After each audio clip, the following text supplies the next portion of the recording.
எதிர்க்கட்சியாக இருந்து கொண்டு பிரதமர் மோடி மற்றும் ஒன்றிய பாஜக அரசை எப்படி எதிர்க்க முடியும் என்று அதிமுக பொதுச் செயலாளர் எடப்பாடி பழனிசாமி புது விளக்கம் அளித்துள்ளார்.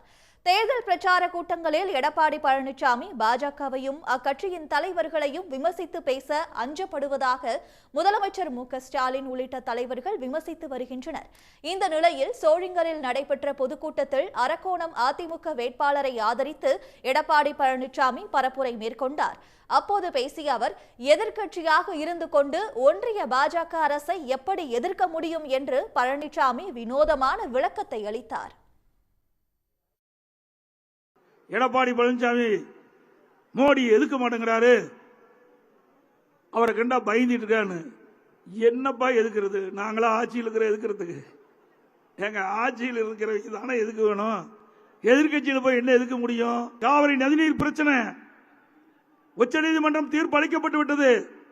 உச்சநீதிமன்ற தீர்ப்பை பாரதிய ஜனதா அரசு நிறைவேற்றப்படல. அப்ப நம்ம கூட்டணியில் இருந்தோம், பல முறை சொல்லி பார்த்தோம்.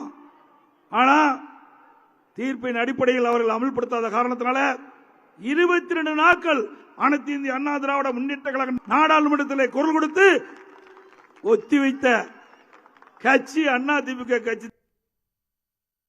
பிரச்சாரத்தில் எடப்பாடி பழனிசாமி பேசிக் கொண்டிருந்த போதே கூட்டத்தில் இருந்தவர்கள் எழுந்து சென்றனர்.